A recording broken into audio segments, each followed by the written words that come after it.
សង្គមយើងមិនរើសអើងអ្នកអត់កូនទេប៉ុន្តែការសួរនាំពីសង្គមការដែលនិយាយដដែលថាអត់កូនហ្នឹងវាអត់ចេះវាអត់ចោះអត់កូនហ្នឹងគ្មានក្តីសុខសុភមង្គលអត់កូនហ្នឹងប្រហែលជាយើងហ្នឹងមិនមានអីតពូជដូចគេហើយខំប្រឹងធ្វើអីបើសិនជាយើងប្រឹងមានប្រឹងបានរកស៊ីហើយមិនមានកូនផលលំបាក4យ៉ាងនៃបញ្ហាអត់កូនទី1ផលលំបាកក្នុងបញ្ហាផ្លូវអារម្មណ៍ឬក៏ផ្លូវចិត្តអ្នកពិបាកមានកូនគាត់តែងតែមានបញ្ហាបាក់ទឹកចិត្តសង្កេះសង្កោចឯកាទៅជា stress ទៅជាគេងអត់លក់និងធ្លាក់ទៅជាជំងឺបាក់ទឹកចិត្តធ្ងន់ធ្ងរក៏ឈានទៅដល់ការដែលគិតខ្លីអីផ្សេងហើយទី2នោះគឺតាក់ទងជាមួយនឹងបញ្ហាគ្រួសារវិបត្តិគ្រួសារអ្នកដែលគាត់មានបញ្ហាអត់កូនគឺកើតឡើងនៅវិបត្តិគ្រួសារដូចជាមានសម្ពាធអំពីគ្រួសារការដែលមិនយល់ចិត្តគ្នាឈានទៅរកការបែកបាក់ឬក៏ខ្វះសេចក្តីសុខសុភមង្គលនៅក្នុងគ្រួសារដែលជាបញ្ហាធំនោះគឺវាចោទប្រកាន់ថាកូនអត់ពេញលេញឬក៏គ្រួសារអត់ពេញលេញដូចគេហើយកត្តាទី3តាក់ទងជាមួយនឹងកត្តាសង្គម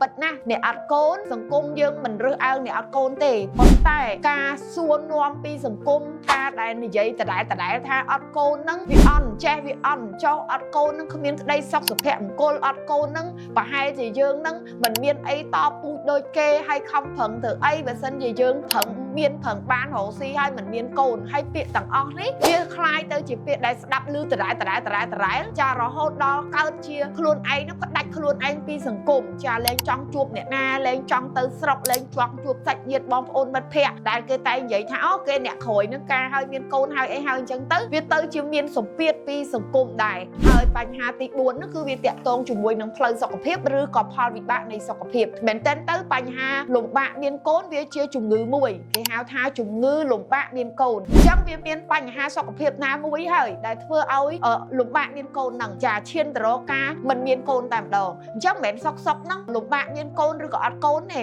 គឺមានបញ្ហាសុខភាពទៅលើសុខភាពទូទៅឬទៅលើសុខភាពបន្តពូជផ្លូវភេទទាំងបុរសទាំងស្ត្រីយ៉ាងណា4កត្តានេះគឺជាកត្តាចម្បង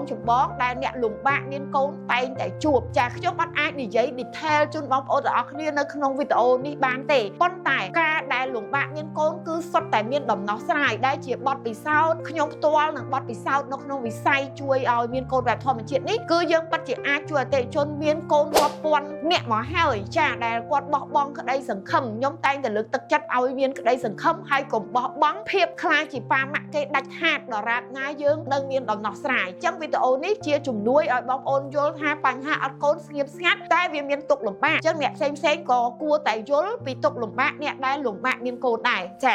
ដំណឹងដល់ពិសេសមួយសម្រាប់បងប្អូនទាំងអស់គ្នាពីខ្ញុំអ្នកគ្រូសីពៅខ្ញុំបានបង្កើត course online មួយឈ្មោះថា The Power of Fertilization ដែលយើងផ្ដោតទៅលើការបង្កកំណើតបែបធម្មជាតិលឿនហើយនិងងាយស្រួលចាជាគន្លឹះសំខាន់ជុំវិញមូលហេតុដំណោះស្រាយហើយក៏ដូចជាការបញ្ចូលនៅធម៌ពល mindset មួយចំនួនដើម្បីឲ្យការបង្កកំណើតរបស់បងប្អូនទាំងអស់គ្នាអ្នកលំបាកមានកូនឬក៏អ្នកចង់បានកូនបែបធម្មជាតិឬក៏អ្នកចង់ស្វែងយល់ជុំវិញបញ្ហាមានកូនជុំវិញបញ្ហាបង្កកំណើតហ្នឹងគឺបងប្អូនអាចចូលទៅរៀននៅក្នុង course online ហ្នឹងដែលមាន workshop ជាច្រើនដែលយើងអាចចែករំលែកនៅខាងក្រៅបានអញ្ចឹងសម្រាប់អ្នកដែលគាត់ចាប់អារម្មណ៍ complete inbox យើងនឹងទទួលបាន special ជាកាដូពិសេសផងដែរចាអរគុណ